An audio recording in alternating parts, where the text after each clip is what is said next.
the classroom grant with South Carolina DNR, and we are raising rainbow trout in our classroom, and our students are responsible for taking care of everything that involves, including taking daily trout inspection data from them. Dr. Florsland got to see that in person a couple weeks ago, and we're going to release those on April 17th at Table Rock State Park with our 4th grade group. We also received the Whole Foods grant of $2,500 to expand our honeybee hives, and we will be adding 2 additional honeybee hives this Saturday, assuming that the weather warms up. We also, in the fall, in late summer, harvested 35 gallons of honey from our JMBs, working with our bee mentor, Jeff Blackwell. And we turned around and sold all of our honey at the merchant market that was hosted in downtown Walhalla in the fall. And the label that all of you have, that's also up on the screen, was designed by our 4th grade students.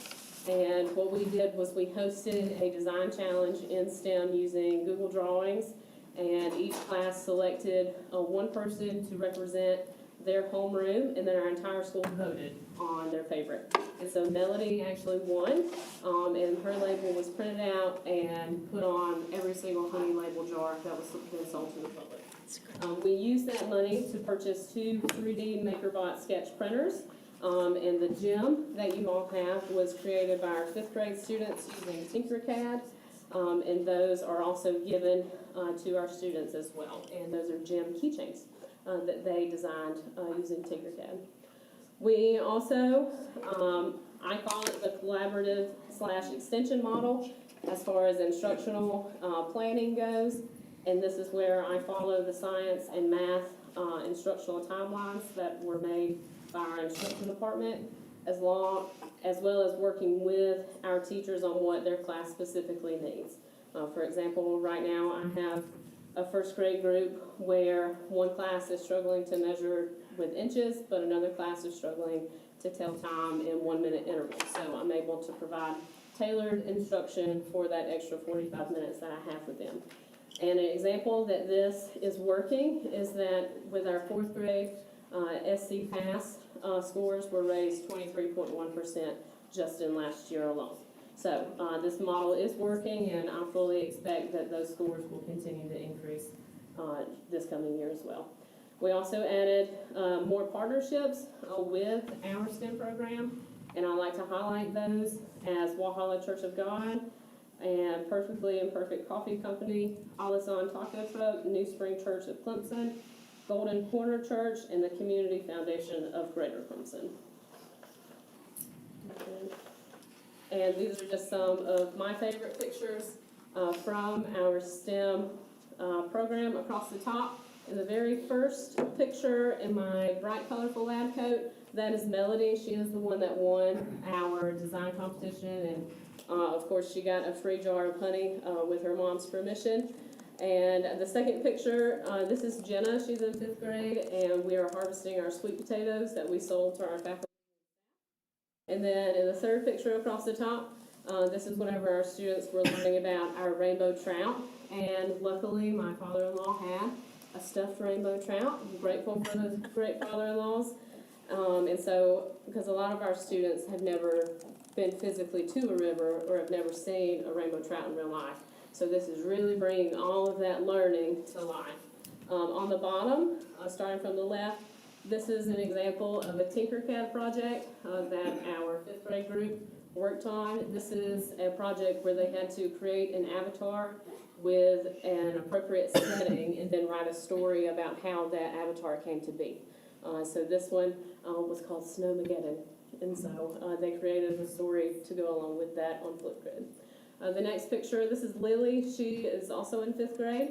Once you have mastered our Tinkercad training, as I call it, one of your great rewards is you get to pick something that I print for you and you get to take it home. And so Lily is holding a 3D printed cow in her hand because she loves cows. Our next picture is Kylon. She is in kindergarten, and in kindergarten I reinforce teaching patterns by using Ozobots. These are robots that follow color-coordinated patterns with markers. And so using this to teach patterns instead of Unifix cubes really brings that learning to life again. And then our last picture right there, as my students will probably tell you, I'm pretty strict on keeping Legos in the Lego bin unless you create something that is extremely creative and something that you did without directions. And so these two gentlemen, Tiago and Wyatt, made a forest of trees on here without any directions. They concocted this by themselves. And if it is super creative like this and you didn't have instructions, you just had your brain, then I do put it up on the shelf of fame. So it's still up on there. If you come to our classroom, you'll be able to see it in person. Thank you again for having us. We invite you to come out and see STEM in action, and we hope to see you soon. Thank you. The last thing I promised, like I said, I could go on and on. I'm going to have Aaron Garland and Brad Seachlake, our two assistant principals, come up and talk to you about a new initiative that we just started last month, our Watchdog program, and they headed this up, and it was a big success. Yes, so we really wanted this year to try to open up our doors and invite visitors to come into the building as much as we can. Watchdog is a national program, and DOG stands for Dads of Great Students, but it's really designed for not just dads, but father figures of all kinds. So we hosted this event. We had over 300 kids and their father figures come in for our kickoff. We did like a morning and afternoon session and trying to get as many folks in the building as we could. The day of, we had over a dozen people sign up to be a watchdog. And since then, we've continued to get signups, and they come in. It's very low commitment for dads who are unsure of what the school setting might look like. They can sign up for one day for a few hours, or they can come in every Friday, and we kind of have a variety of that with the volunteers that have signed up. But it has been really great for our students to see their family members here. So we've had them there for about a month now. So the program's going great. Just little things they do, just having a dad there, having a great positive role model there to open up the door and say good morning, that just means a lot to so many kids, especially kids that don't have dads, don't have that kind of role model. So we're just excited to have this opportunity to have so many friendly and strong men in our building to just encourage our kids. It's also a great thing for safety. We've got a lot of great guys there that some are involved in law enforcement, different things like that. So it's great to have them around, just making us all feel safe. And so we really appreciate that partnership, appreciate you allowing us to do this in our school. That's great. I think that's it. I think that's it. Thank y'all so much. Thank you.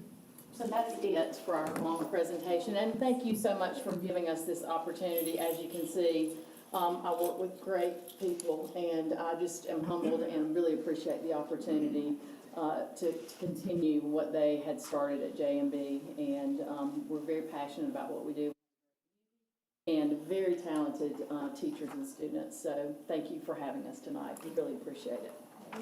Thank you so much. And just to remind each of you, Ms. Thrift is a new principal to us. She is a upstate South Carolina girl, but she left upstate South Carolina, has principalship experience in California and Virginia, and came back to Oconee County this year, and we're very excited to have her. She's doing a great job, so thank you all. for that. So wonderful. Thank you, and thank all of you students for being here tonight. You know, we have our media right over here, and that's what they do. They write and they do those things, so someday you may take those spots, but thank you for being here tonight. All right, it is time for public comment. I think we have you signed up to it. Dorothy Pierce.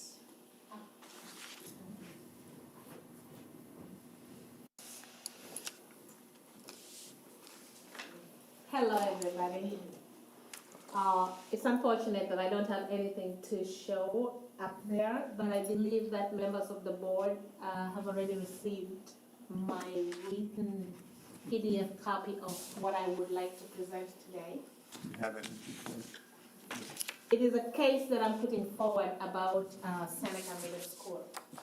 And just to refresh your memory, my name is Queen Dorothy Amolo Pierce. I am married in this community. My husband, Doyle Elton Pierce, passed away in 2020. but I am still here because when he married me, he didn't marry me to go back to where I came from. He married me so I can come and be in this community. About Seneca Middle School, my proposal is that if the board agrees with me, and I will have the resources available to run the program, I would like to turn the school into a Seneca boarding school. The boarding school will be specifically for the children that are in the foster care facilities, the children that do not have a home, the children whose homes are not safe. According to what we know is that the report from the DSS, there are over 4,000 children that are desperately looking for homes. And the children that I am pleading for right now are those that are between the ages of 10 to 18. Most of these kids have been labeled trouble. Most of the homes do not want them. But I want to say that Seneca Boarding School is going to be a sanctuary for them. DSS can send them to the school. They will have a fully fledged boarding facility, and they will have about 45 teaching staff that will take care of their education. And during the holidays, those who do not have homes to go back to can always stay at school and have other extra co-curricular activities. A home where they can belong. I know that there are group facilities out there, but children are moving from school district to school district, moving from home to home, from parent to parent. What if they cannot be adopted? These children do not have any fault of their own. And I believe that the board can agree with me that if the school, if you're not going to use the school for anything else, how about we give it to those who need it the most? The foster care children, or children in foster care. I have put together a plan. I would still say let the board sell it. If the board would want to sell it, I would be fine to look at the offer. But how about the board donate it? Something for free is always welcome, because I have a lot to put in terms of changing half of the facility into a boarding section, because the kids will need beds. They'll need rooms in there that can accommodate a boarding facility. They'll need teachers. They'll need a lot of other things. And I have the funding. But it will all depend on what the board can offer and then what I can put in. The boarding school will take in only children from troubled homes, the ones that DSS would want to put into any home, the ones that are considered troubled. Those are the ones we want to have. And that is just to make a statement that even if the child is already labeled troubled, what if we give them the benefit of the doubt? To take away the word foster, give them quality education, and then give them a home to thrive, a community where they can belong.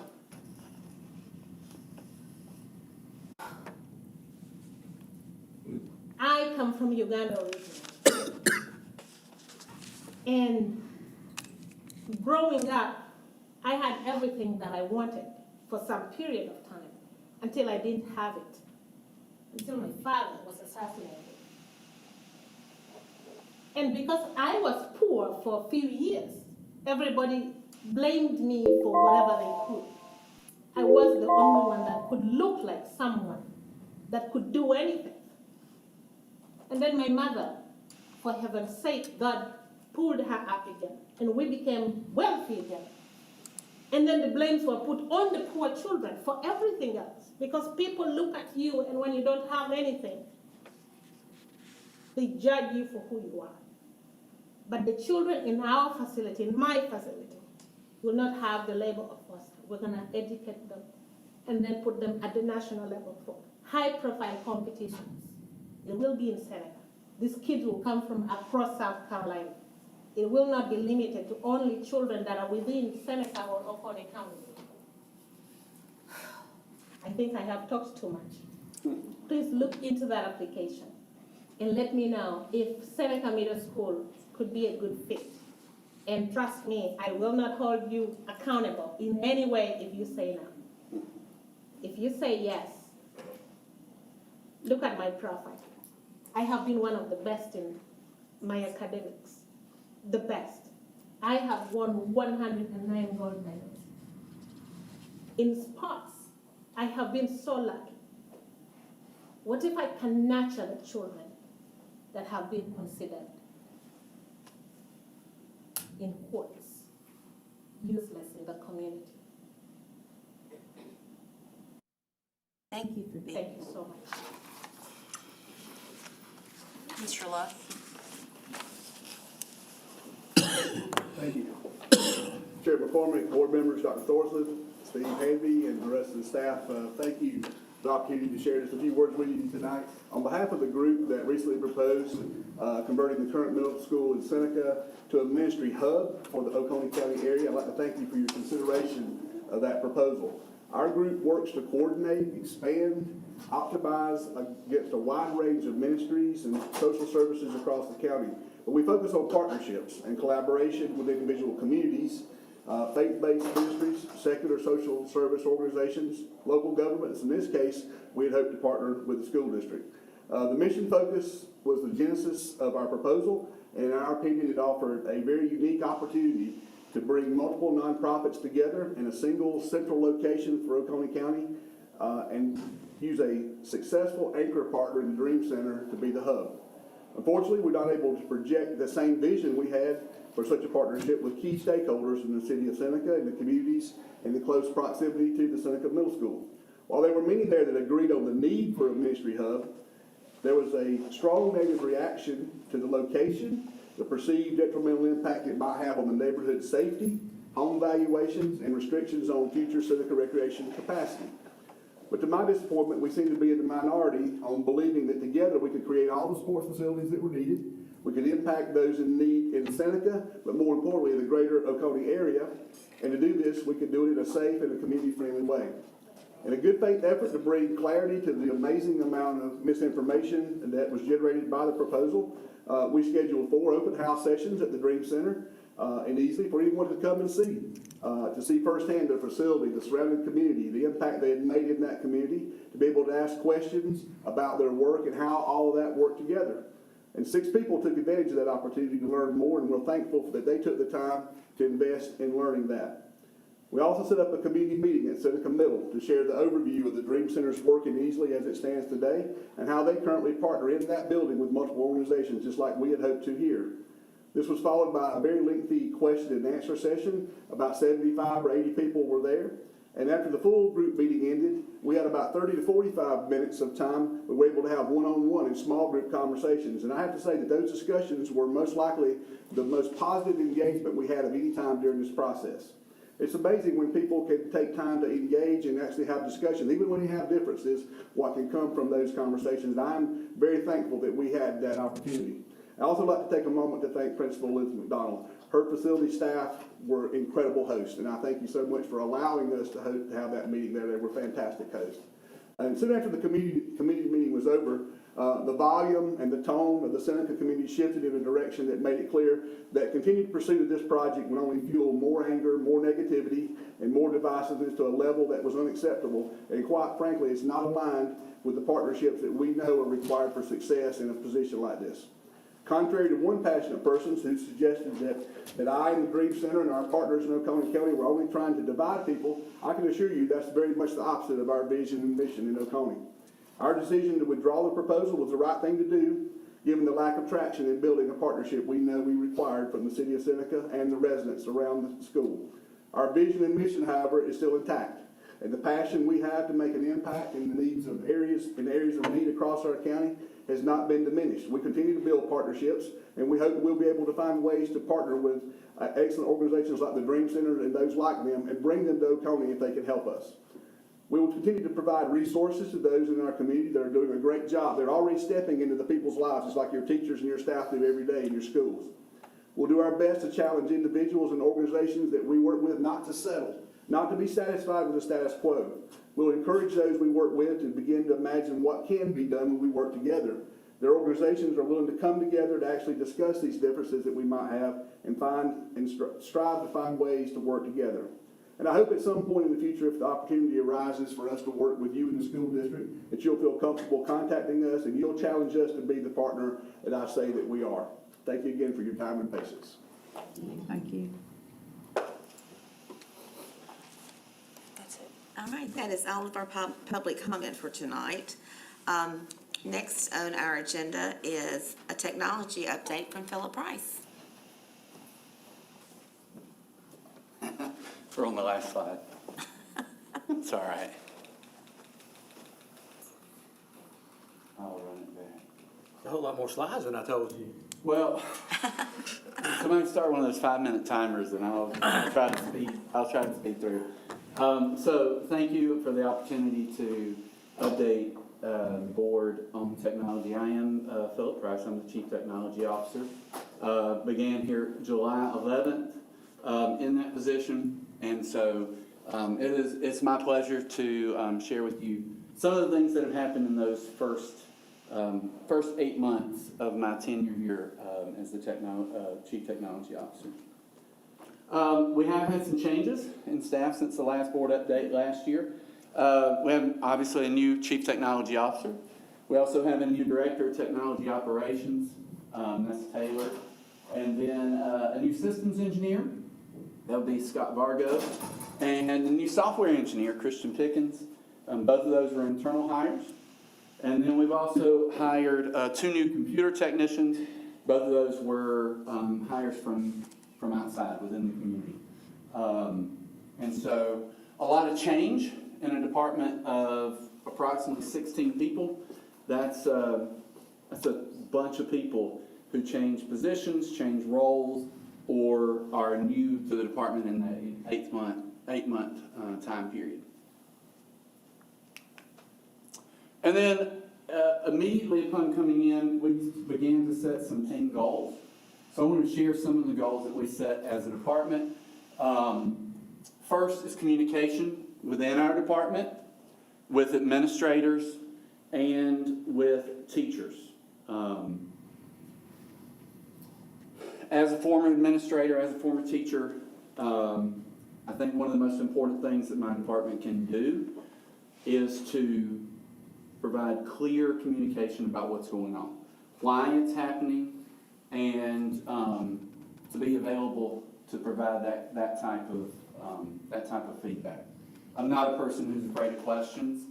I'm not a person who takes that personally or is offended if someone has a question about something that we're doing within technology or changes that are being made. I actually welcome those. And so communication has been a big goal of ours.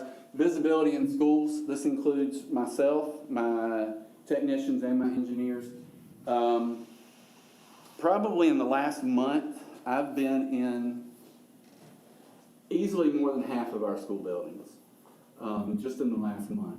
I want principals and assistant principals to know that I'm available. I also work very hard to model for my techs what I feel is the important part of the job, and that is to be in the schools, answering tickets. So I go out and I help close tickets. I make myself available, and we work on those things together. And then accessibility, I encourage departments and schools to call with questions or concerns, and try to respond in a meaningful way to those questions or concerns. So the principals all have my cell phone number.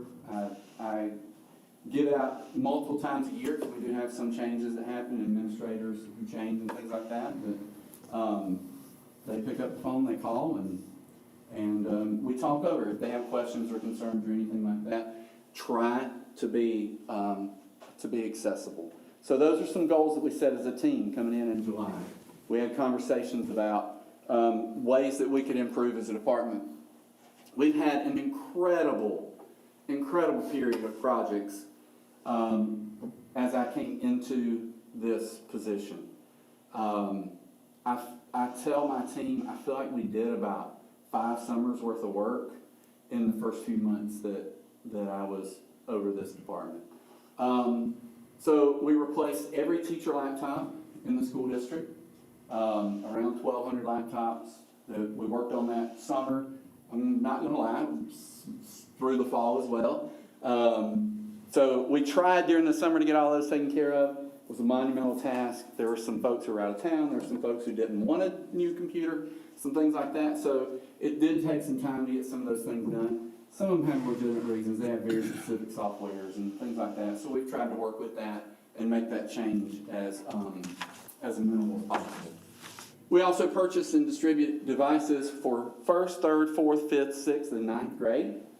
Those were purchased with emergency connectivity funds.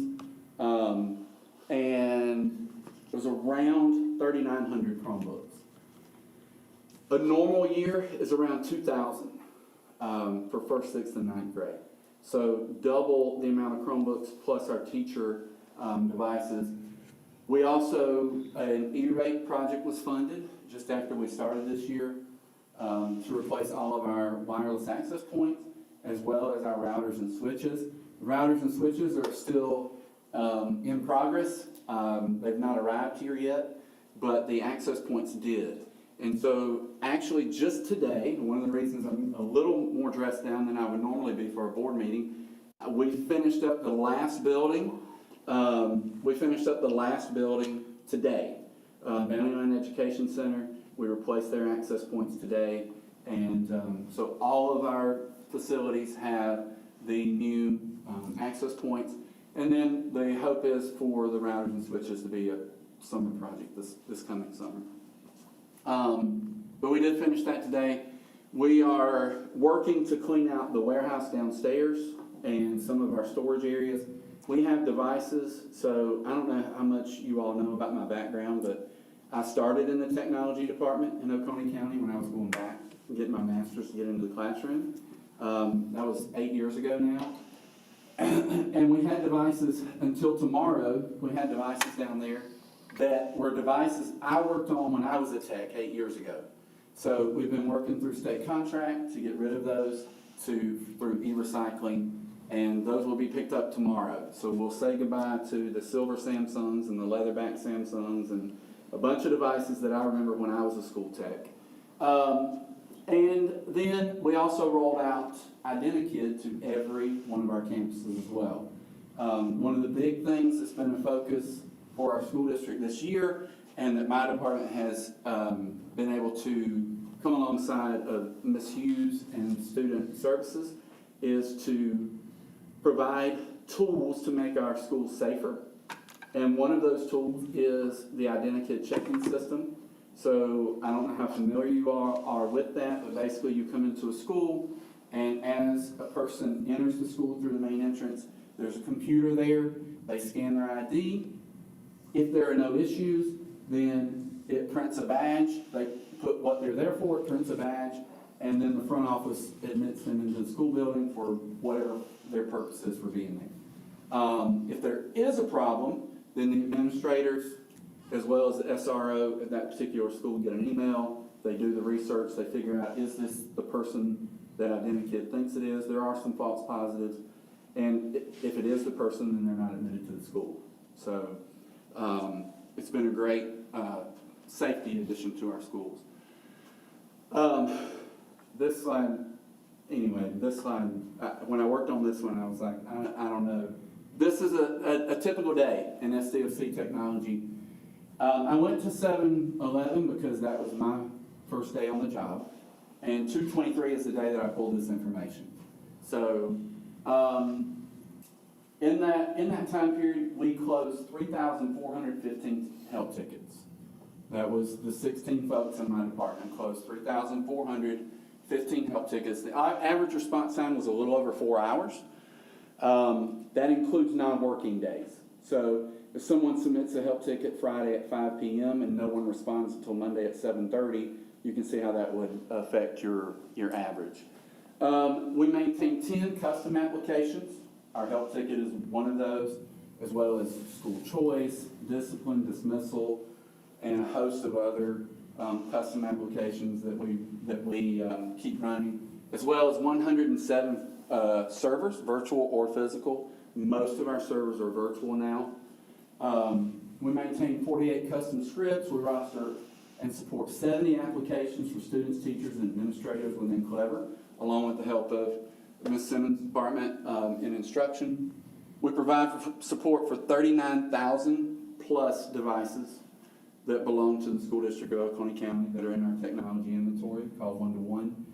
And we manage door access and security cameras for every location, as well as fuel privileges at maintenance. And that's a new addition, but when they upgraded the fuel pumps over there, it became virtualized, and so it kind of rolled into our department. So that's a typical day. Some of the challenges we face between those same dates of 7/11 and 2/23, there were 2,166 tasks created in our inventory system for broken or damaged devices. That's a lot. The majority of those are Chromebooks.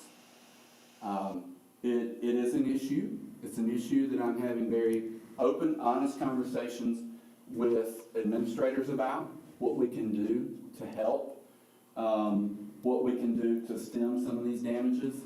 1 week in February, this is the 18th through the 24th, also the times when I was pulling this report, over 7 million hits were blocked because of the category of the site. So we do have a filter. It's in line. And if you don't know what that means, it means everything that comes through our network, that comes to a device, comes through two devices. It comes through our firewall and it comes through our filter. And that filter says, this is a site that's allowed, this is a site that's not allowed. 7 million were blocked because of the category of the site. That could be gaming, it could be gambling, it could be adult content. These are staff and student devices that are being filtered this way. Over 4 million hits were blocked because we blocked the URL. We said, don't allow our students or staff to go here. We blocked it. Now, and over 3 million proxies or VPNs were blocked. If you don't know what a proxy is, or a VPN, so in a nutshell, what those two particular things do is it allows people to hide what they are doing on our network, which is a dangerous thing. VPNs communicate through an intermediary computer. So I use a VPN when I'm off site, because some of the things I do, it has to look like I'm on site for me to be able to log into those particular applications. Those are good examples of a VPN.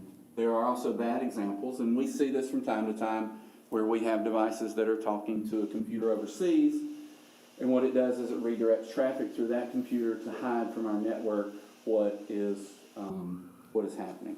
We do have the ability to shut those down when we see those, break those connections, but it does present a real problem.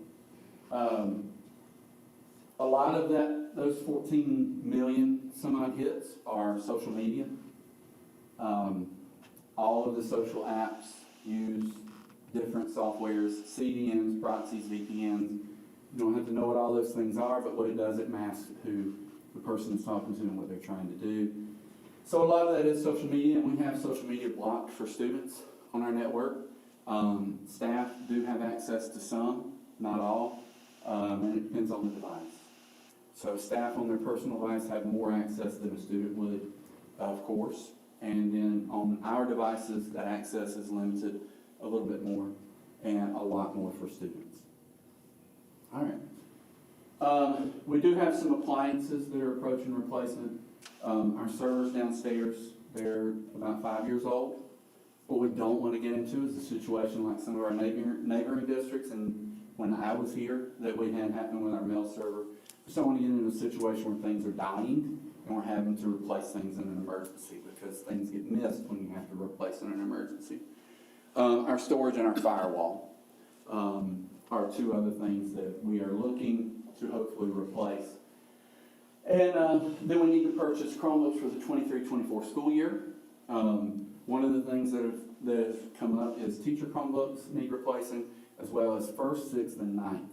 First, sixth, and ninth is a repetitive purchase that needs to be purchased every year. It needs to be replenished as students move from elementary to middle, middle to high, or from kindergarten to first. So historically, we have purchased kindergarten devices, and we leave those in kindergarten, and a device that a child receives in first grade, hopefully, prayerfully, if it lasts or if it's not damaged, can follow them to fifth grade, as those devices don't go home as much. And then 6th, 7th, 8th, they would have the same device, 9, 10, 11, and 12. And you all were gracious enough last year to gift those graduating senior devices to those seniors. Maybe, hopefully, that is a little bit of incentive for them to treat those devices with a little more care as well. Looking forward, I'm looking forward to continuing the collaborative work with instruction to improve teacher and student access to important programs. We are implementing ClassLink for the 23-24 school year. It comes with some analytics, some tools that we really need to be able to make instructional decisions. What's being used, what are we getting our money for? It allows us to see licenses that we're over purchasing and can really be a cost-saving tool for the district. I'm working with Mr. Schickling in finance to create a sustainable budget that meets the need of our school district for those purchases that I was talking about. And then continuing diligence and security of student and staff information. We're looking to upgrade that firewall appliance, which would allow us, it would allow us to decrypt all traffic coming into our buildings. We would know what those sites are and what information is flowing, as well as working with the vendor to track information shared within and outside our network. This particular vendor has been really helpful. We've had 2 different phishing attacks come in over the last 3 weeks, where it was shared through a Google Drive share. I believe you all may have received one today if you saw it.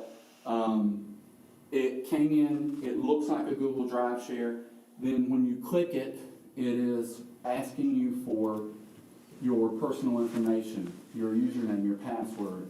If you give that, then the operator of that particular scheme, they log in as you, and then they share it out with other people that you have shared things with in the past.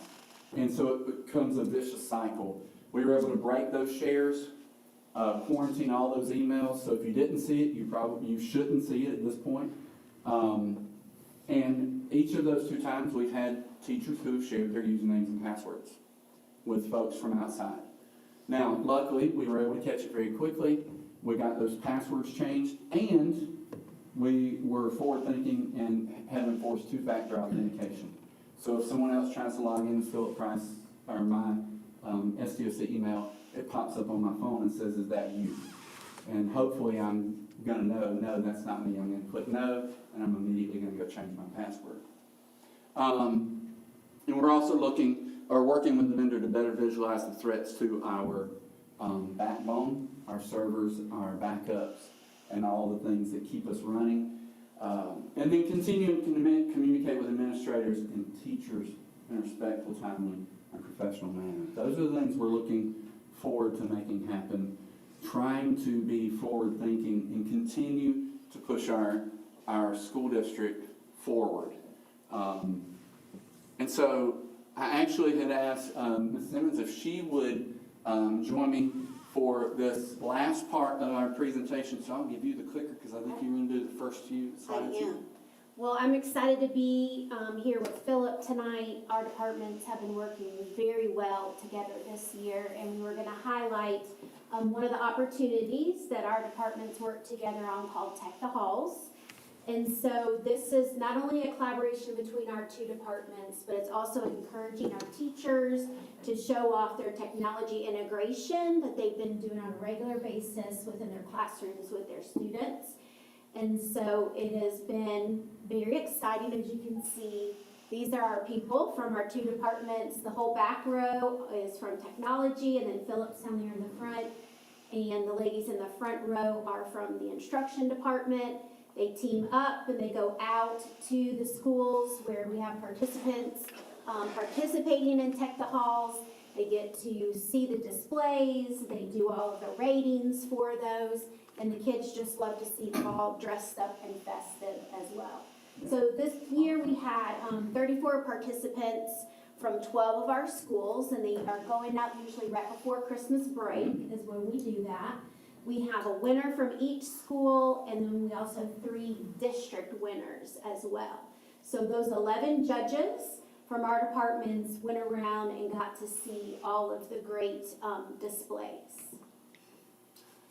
And so at the top of this slide, you can see our 3 district winners. We had one from Kiwi with the 2nd grade team there. They have their whole hallway decked out with all sorts of different things related to instructional technology with QR codes. We got to see the whole 9 yards at Seneca High School.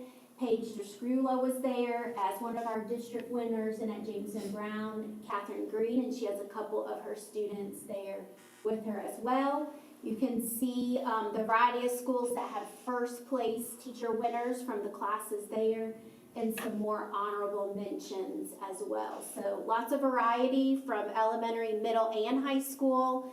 It's a fun time, and we like Miss Shiver coming in her Santa costume. Yeah, that's always, I love that. that's always a highlight. Yes. And the Seneca area actually had participation in all 5 of their schools. They were the only area that had participation in every school, so. So Philip's going to highlight some of the displays from the school so you can see how fantastic those were. So this display was at Orchard Park Elementary. This one I actually got to see in person. Some of these I don't know as much about because you can imagine with 34 participants in 12 schools, I obviously didn't get to every school. This was at Orchard Park. This was the first place presentation there. And Josie Price and Madison Lee.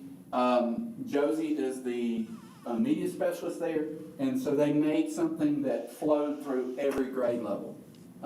It was really cool. The students had done videos, and so it was all dealing with, well, most of them are dealing with ice in some form or fashion. They worked with something dealing with ice. This is from West-El. I saw this one as well. Jenny Clay is the media specialist there. She used the B-Bots, which is a big thing that instructional technology has been providing some professional development for teachers to see how they can incorporate that into the curriculum, as well as Allison Whiten. And then the winner from West Oak Middle, Caitlin Ellis. Those QR codes, I think you all, do you all have access to this? I don't know if the board I can does. share it with them. Okay. You can actually still scan those QR codes from the picture and see what corresponded. So QR codes are really popular with these because then you can make video or you can link it to videos and do all kinds of things. This was from the Hamilton Career. First place, this is the early childhood classroom. And so these are hopefully future teachers and some of the things that they put together in their board. And then Jennifer Lawler at Walhalla Middle. Again, if you actually scan the QR codes, these become a lot more interactive than maybe what they look like just by looking on the screen. But they do use a lot of QR codes in these. It's become very popular. That's not muted. All right. So this was at James and Brown. And actually, Kat Green was one of the district winners, and hers had a doorbell and a little gingerbread cookie ran across the front of the thing. Had a bunch of interactive pieces in it as well. So, and then Ms. Sheriff, who was here earlier, she had STEM Book, which was another great one. And there are some videos in here. I think they're all muted. I hope they're all muted because there's no telling what commentary was going on in them, as we were talking about. Another district winner at Kiwi Elementary. The only thing that could really do justice to seeing that hallway is to walk that hallway. It was amazing. It was covered from floor to ceiling. I told them I was gonna let maintenance know that the fire marshal was coming, but they did take it down. And they did say 2 blocks from the ceiling, so I guess technically they were within code there.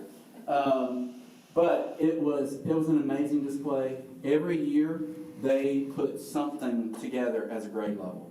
And grade levels are allowed to collaborate. You can work in teams as I well. think they had every subject area. Yeah, it was pretty amazing when you walked through. Blue Ridge L, Ms. Bolden over there in the STEM department, won for Blue Ridge. Again, pictures really don't do justice to these displays, but just to give you an idea of the great innovative ideas that some of our teachers came up with to integrate computer science and what they are already doing into something to show off that tech integration. This is Northside L. First place there was Britt Bruno. She's in music. Again, you can see the use of QR codes in both of these displays. And then Lisa Hartman, who, She teaches, no, GT. Okay, GT, Fourth okay. grade. For some reason I was thinking STEM, but a lot of holiday puns in Take the Halls displays. And then Ravenel. These kind of speak for themselves because they're videos.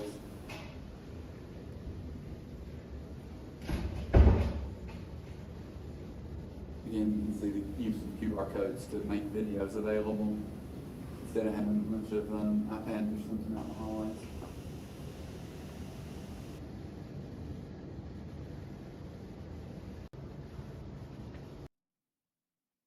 Seneca High. The winner at Seneca High was Paige Drzgula. She did a really cool thing with a calorimeter, and I don't exactly know what a calorimeter is, but apparently it burns up food and tells you how many calories are in them, or is in the particular dish. So it was, she could explain it much better than me.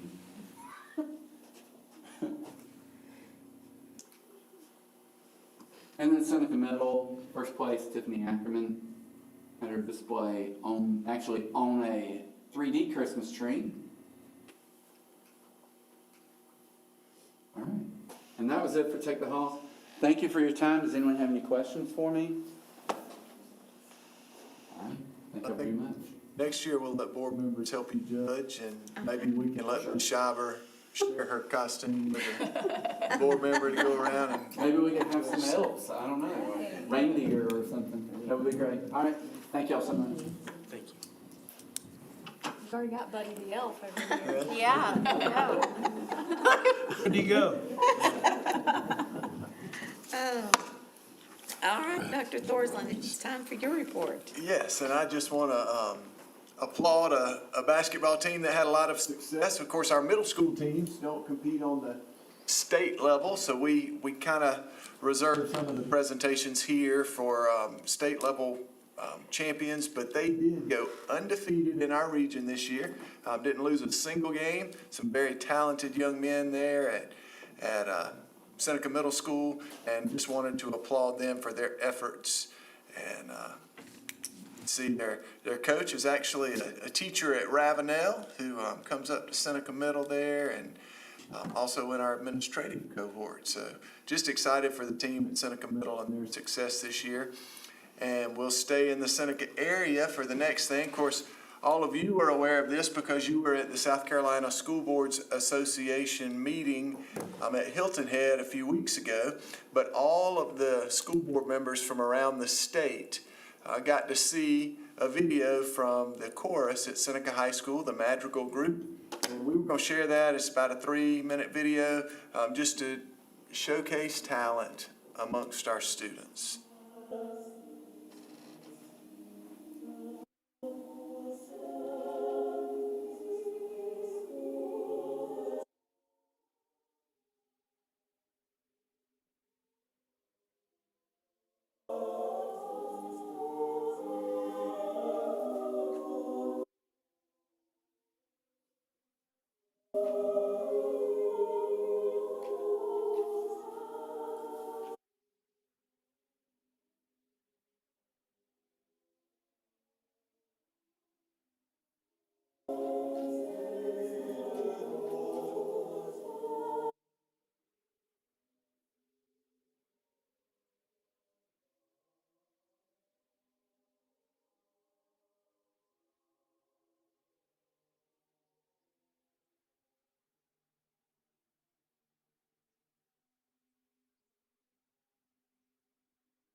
And I do realize that some of you watching online probably couldn't see that very well, but if you'll go to the agenda online, you should be able to click on that link. It should be live, so you can watch that. But just, of course, you guys know, just an incredibly talented group of students, and the chorus at Seneca is certainly a group that we can be proud of, all the choirs across the district, but the Madrigals did a great job performing for School Boards Association. And then my final topic tonight, just a quick update. I've talked to some of you individually about this, but with the Dream Center pulling their request for the Seneca Middle facility, and of course you heard a new request tonight, and the city of Seneca has expressed a desire to own that facility. Mr. Hamby has spoken with a couple of people just to see kind of what the going rate for that property would be as far as its value. And we are exploring a couple of just possible future needs, and we just want to make sure there's not a future need for the school district for that property before we advise you to dispose of it to any other group. So we've got a few things that we're going to be checking into, but in talking to some of you, I think we're going to kind of take that off the front burner and put it on the back burner for a couple of months, and after we gather the necessary information, we'll bring that back to you.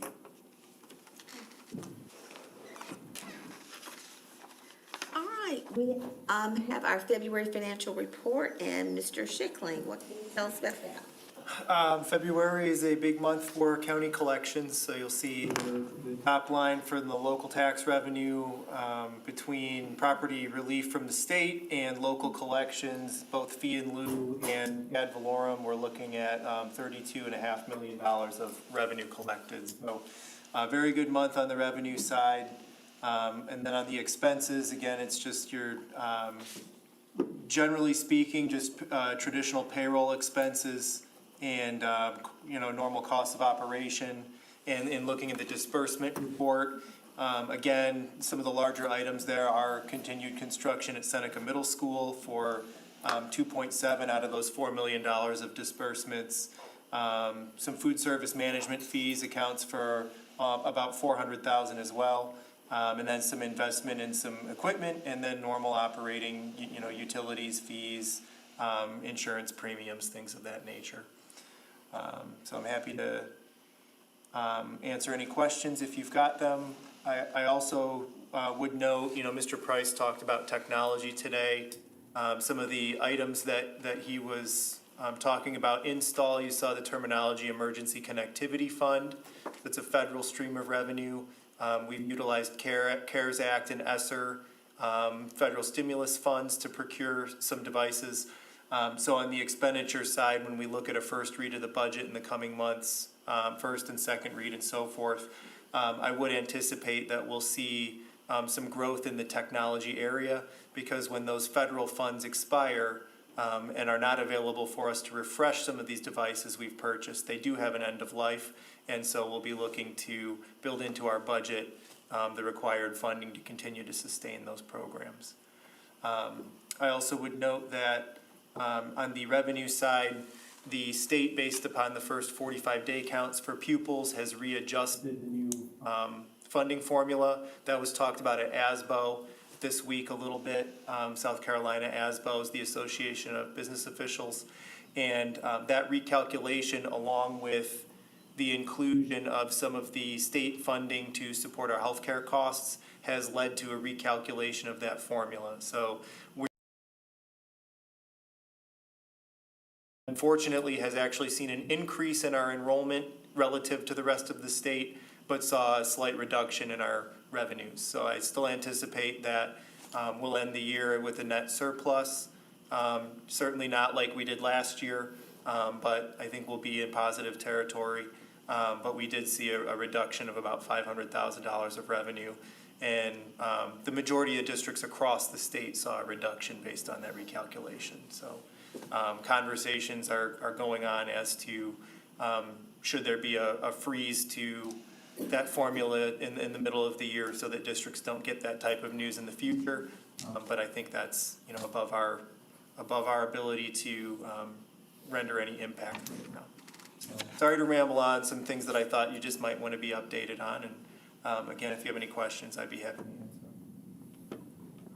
Did anyone have any questions about the village report? Okay, thank you very much. A few new policies. So, the unencumbered time policy is a new policy that the State Department of Education and the South Carolina School Boards Association have kind of collaborated on, but it's directly the result of legislation that was passed last year in the South Carolina legislature, and it mandates that all teachers be given at least 30 minutes of unencumbered time during the day. That's not a problem at middle and high schools across the state, but there are many elementary schools where that is a problem, and teachers do not have unencumbered time. Part of that's just the nature of the age of the students that they're dealing with. You have to supervise kindergartners a whole lot more than you have to supervise high school students, just because they're 5 and 6 years old. However, we're going to have to enforce that. Most of our elementary schools are in good shape with that because our grade level teachers in the elementary schools have planning periods when those students go to art, music, PE, library, different classes like that. The teacher is freed up. But sometimes teachers are required to go to an IEP meeting during that time, or might be required to have a grade level meeting with the principal. This policy speaks pretty directly to that teachers have to be given 30 minutes of planning time, unencumbered time each day. I will follow up in April with a new budget request that will help elementary principals ensure that we do this. But it is something we need to do, not only because of state law, but we do need to listen to our elementary school teachers as well.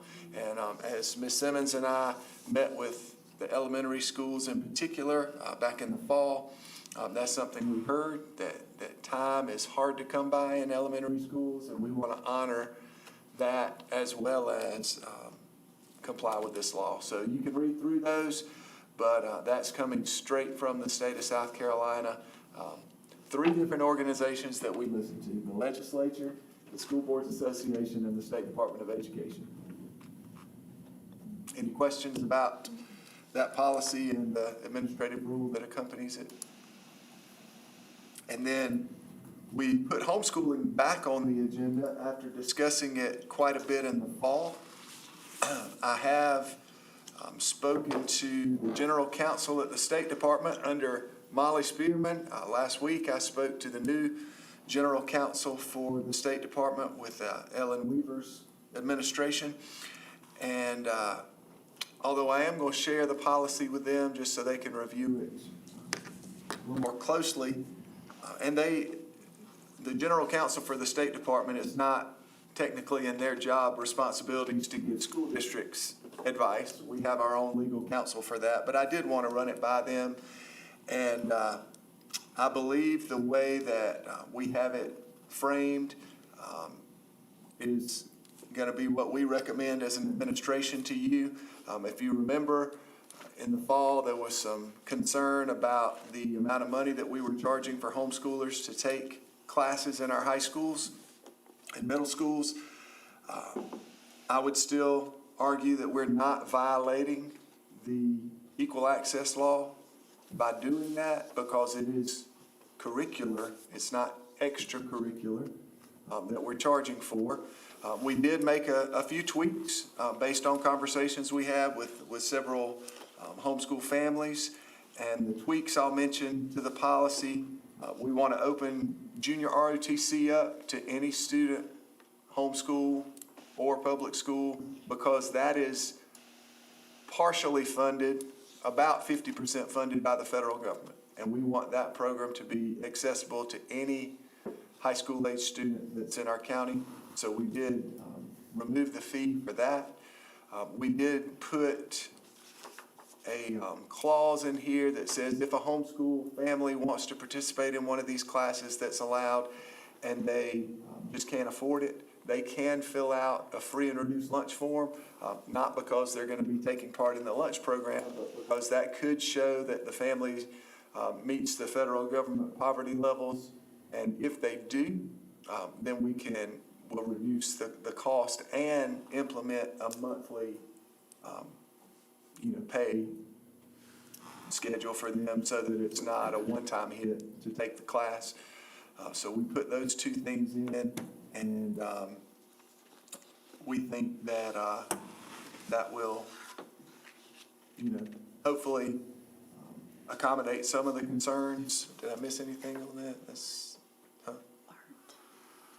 We'll have to talk about that. There was a request for art to be in there, but I'm not sure we came to resolution on that. But those other two things are reflected.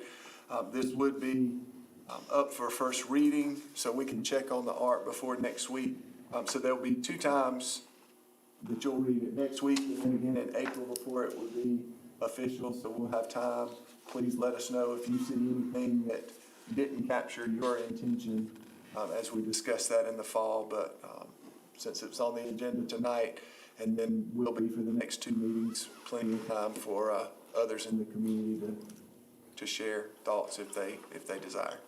Mike, I have one question. The 50% reduction, I noticed that in there. Is that what the reduction is for free and reduced? No, I mean, of course, free lunch is a complete reduction. It's free. Reduced lunch is more than 50%, and that number, we certainly can, I'm happy to listen to anything. Currently, I think this year the fee was $500 for a class, so that would have reduced it to $250, and then when you prorate that over months, it would have been like $50 a month for a student to take a class in a semester. But if you would prefer us to even go lower on that, that's fine. We just want to make sure that the need's there by. 50% is fine with me. I just kind of wonder where exactly it came from. Yeah. But in the formula that you are figuring this on, you're using the total number of students in the county. We do. We take the amount of state aid that we get, so the money that comes to the school district from the state of South Carolina, we divide that by the 10,000 students that we have, and that gives us a number. And then for high school, we take that number and divide it by 8, because each class would be 1/8 of that funding. So it's not too complex math, and Mr. Schick. Yeah, I did the math, so it wasn't very hard. But the state set up a specific amount per student. Actually, it should have been, if we would have used the 1/8, it would have been a little over 600, it'd been $610. So we bumped it down to 500 because we thought that was more reasonable.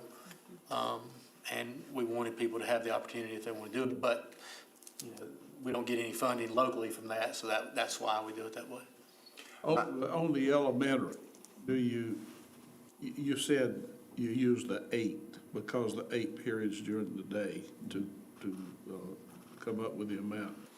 On the elementary level, We don't allow it. Well, if an elementary student came into school, they would just be a public school student because they would come in all day. They don't have the opportunity to take one Policy class. is only applicable for certain classes at the middle and high school level. So the fine arts, some AP classes, and career center classes, and ROTC now. Sports classes.